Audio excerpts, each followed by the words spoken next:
This is the next step to the debate about building a family. And look, AOC posts rage bait all the time. She lures Republicans in to create content. But this was actually an opportunity for Republicans to say, if that's her decision, then let it be. But AOC's hitting a nerve, and I have two children today. I'm blessed to have them.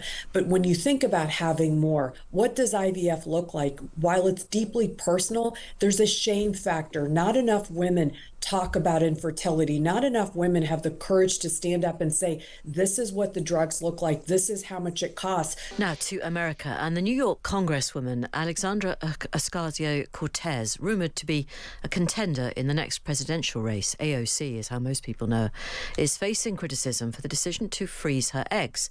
A decision she made very public indeed. She shared the process in a live video stream.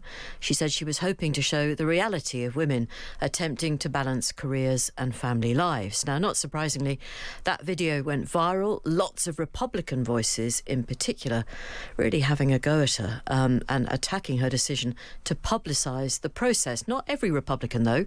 And let's talk to one Republican attorney who has good things to say about that decision. That's Mehek Cooke. Mehek, good afternoon from London. How are you? Hi, I'm doing well. Thanks for having me. Well, it's a great pleasure. And just tell us why you disagree with some of the criticism that AOC has had. Look, I can tell you 99.9% of the time in terms of policy decisions, I've been on the other side of AOC.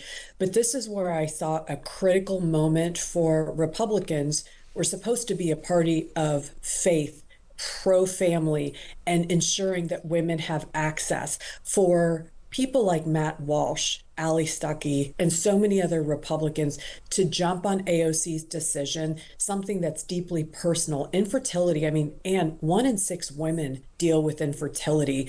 Over 10 million women, at least in the American statistics I've looked at, have had issues.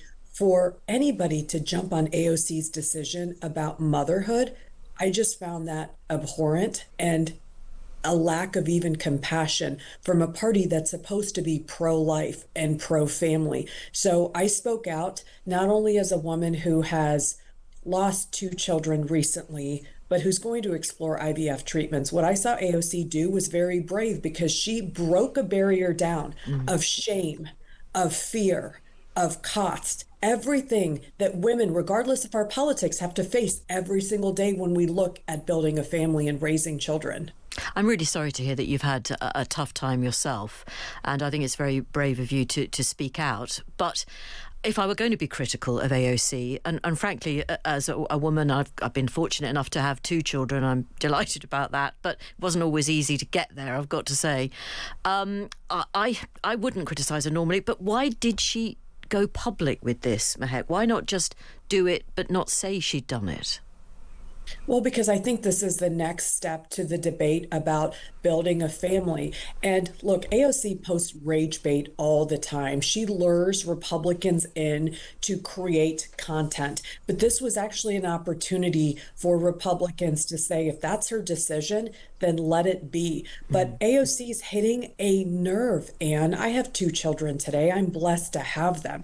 But when you think about having more, what does IVF look like? While it's deeply personal, there's a shame factor. Not enough women talk about infertility. Not enough women have the courage to stand up and say, this is what the drugs look like. This is how much it costs. So I'm not going to shame her for going to an online platform, which is going to help millions of Americans and women look to see what that process looks like. She's humanizing a very difficult decision. And by the way, Democrats are so good at this. She is the poster child of being able to reach across the aisle and talk to anybody and break down barriers. So while I don't think she should have done this online, it doesn't really matter. She did, and she made a discussion, a dinner table issue about fertility, treatments, costs, all the things that, again, are deeply shaming for most women. Yeah.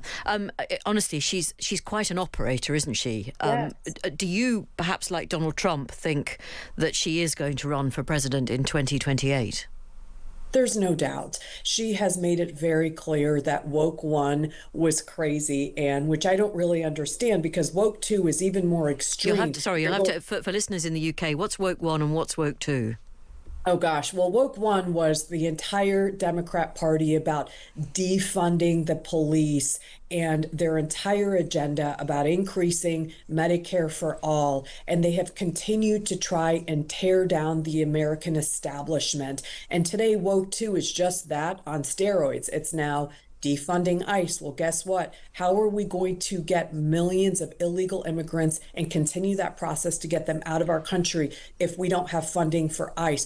Woke two is abolishing prisons. Well, then we're going to have another revolving door where illegals and criminals come in and then they come out. Right. Okay. I tell you what, your Republican sentiment is coming right across now, Mehek. You've stopped. Well, but this is what they're saying, Anne. These aren't my words. I know what it must be like for you on the other side of the pond, but I'm telling you, these are their words. When they say they want to abolish prison and Medicare for all, what am I supposed to think? Well, I don't think they're seriously thinking of abolishing prisons. Well, then why say it, Anne? Come on. I mean, this is what they've been saying. Why say things like that? You have to mean what you say in politics. You have the power of a gavel. You have millions of Americans following you. Why say things you don't mean?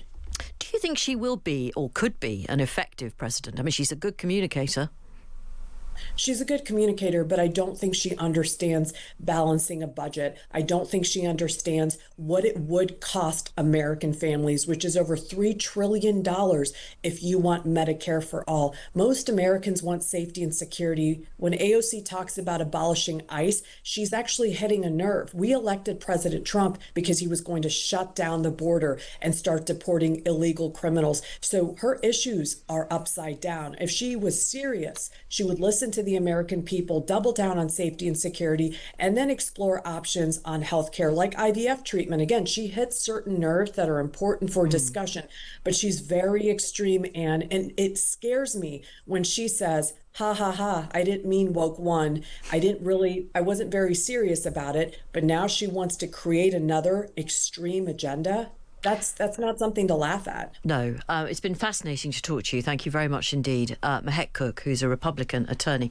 And as she said right at the beginning of that conversation, somebody who fully supports and acknowledges the bravery of AOC in discussing her decision to freeze her eggs. But clear there towards the end of the conversation that there's what you might call clear blue water between Mehek Cooke and AOC in terms of politics. I wonder if she will run for president. It is looking quite possible, isn't it? No, I don't know why she called me Anne, but it's not it's all right. It could be a lot worse. My middle name's Susan. She didn't call me that, thank God.